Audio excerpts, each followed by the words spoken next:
Assalamualaikum warahmatullahi wabarakatuh. Hai, welcome back to Nyai Mistis. Segmen podcast kali ini Nyai mau bawain sebuah treat horor yang viral di dunia pertwitteran.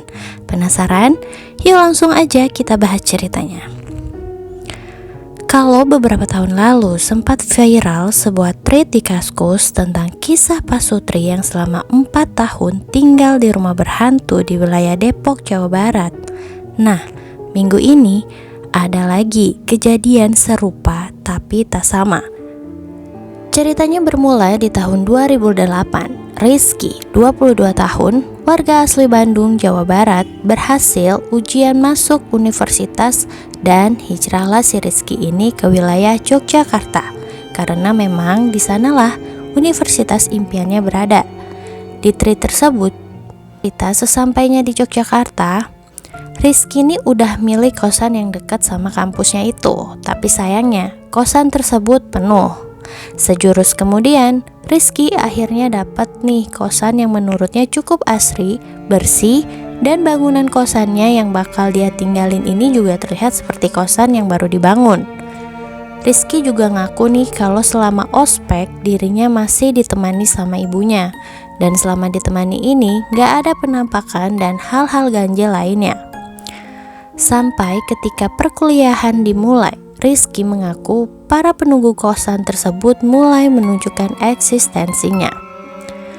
Penampakan pertama yang dirinya lihat ialah adanya sosok kakek-kakek dengan postur seperti Titan. Selanjutnya, Rizky bercerita barang-barang di kosannya ini mulai berjatuhan sendiri dan kadang ada juga barangnya yang hilang secara misterius. Gangguan mistis yang dialaminya ialah pada bulan Juni 2018 saat pukul 12 malam. Tiba-tiba gagang pintu kamarnya berbunyi, naik turun seperti hendak dibuka. Nah, gangguan mistis ini sempat diabadikan Rizky melalui smartphone-nya. Rizky memberanikan diri untuk membuka pintu kamarnya karena merasa terganggu dengan suara dari gagang pintu itu. Tapi gengs, setelah dibuka, Rizky gak ngelihat siapapun di depan kosannya ini. Rizky mulai berpikir, mungkin penunggu kosan tersebut mau kenalan sama dirinya. Dan sejak perkenalan di bulan Juni itu, Rizky mengira dirinya gak akan menerima gangguan lagi dari makhluk tak kasat mata. Ternyata, perkiraan Rizky ini salah gengs. Dirinya diganggu kembali pada bulan Oktober. Kali ini, gagang pintu kamar mandi kosannya yang berbunyi naik turun seperti kasus gagang pintu sebelumnya. Nah, for your information nih, kamar mandi kosannya Rizky ini nyatu sama kosannya. Selanjutnya, karena merasa terganggu, Rizky memberanikan diri untuk membuka pintu kamar mandi kosannya. Dan seperti yang udah-udah, gak ada siapa-siapa di dalam kamar mandi kosannya. Kejadian ini membuat Rizky lemas. Singkat cerita, dari bulan Oktober 2018 hingga Juli 2020, gangguan yang Rizky alami ini cukup beragam. Pernah suatu waktu, teman-teman Rizky ini sedang main di kosannya. Nah, tiba-tiba gengs, teman-temannya Rizky ini dilempari batu yang gak jelas dari mana dan siapa yang lempar batu itu. Pernah juga suatu ketika si Rizky ini iseng. Dia foto-foto sekitar kosannya dan hasilnya dia nemuin sebuah penampakan. Gangguan selanjutnya, Rizky bercerita ia pernah bertemu dengan sosok makhluk halus yang menyerupai salah satu rekan kosnya. Nah, kalian ada yang punya pengalaman kayak Rizky gak sih? Kayak yang pernah ketemu sama makhluk halus yang nyerupain temen, ortu, atau orang terdekat kalian? Komen ya. Di treat tersebut juga Rizky bercerita saat pandemi, awalnya kosan ini rame banget sampai Maret 2020, di mana pemerintah menyuruh para pelajar untuk belajar di rumah.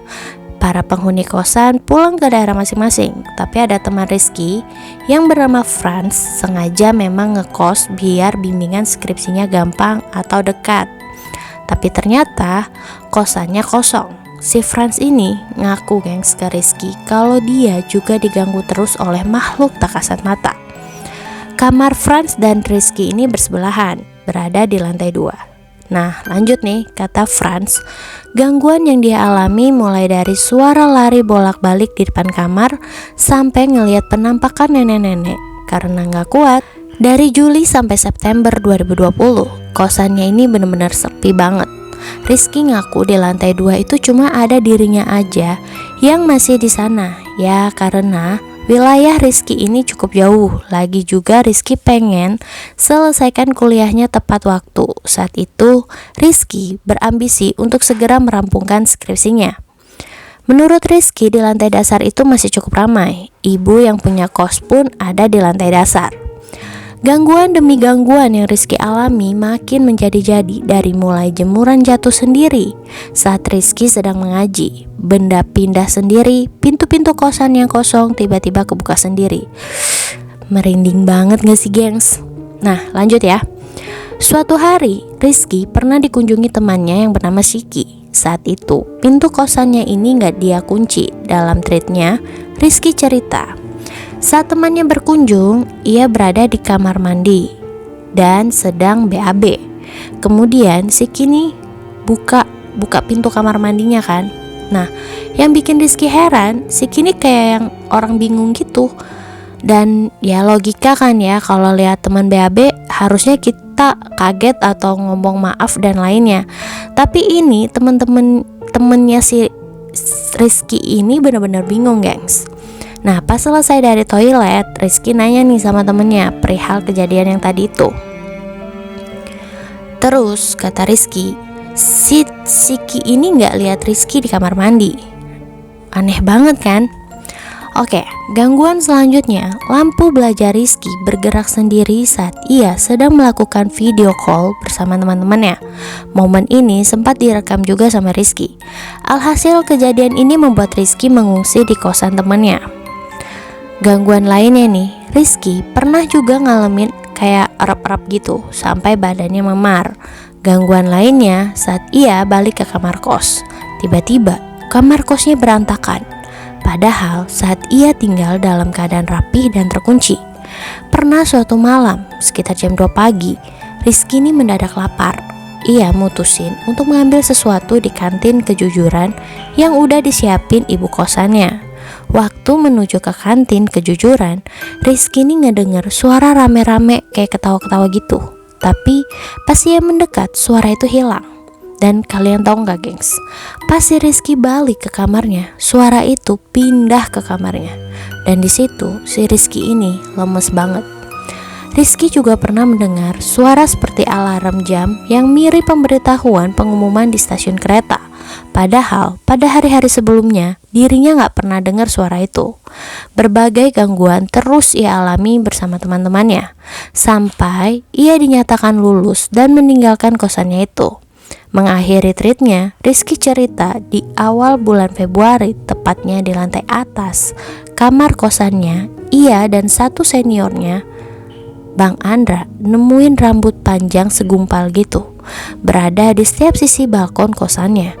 Ia dan Bang Andra pun nanyain penemuan segumpal rambut tersebut ke ibu kosannya. Tapi ibu kosnya pun kaget dengan penemuan Rizky.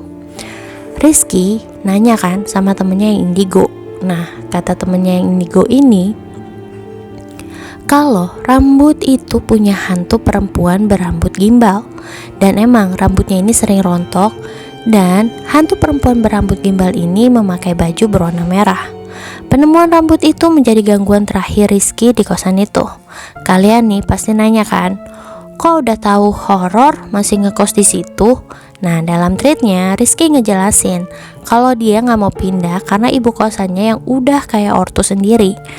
Di samping ibu kosannya yang udah kayak ortu sendiri itu, teman-teman kosannya juga baik-baik. Intinya si Rizky ini udah nyaman lah ngekos di tempat itu. Makanya dia betah-betahin dengan gangguan-gangguan makhluk yang tak kasat mata. Rizky juga negasin kalau dia gak ada maksud apa-apa untuk ngejelekin pihak manapun. Makanya dia ngerahasiain nih alamat kosannya dan nama-nama penghuni kos berikut pemilik kos. Ada yang mau request Nyai mau bawain cerita horor apa lagi? Komen ya. Oke, saya Nyai Mistis pamit undur diri. Jangan lupa like, comment, share, dan subscribe. Catch 'em all.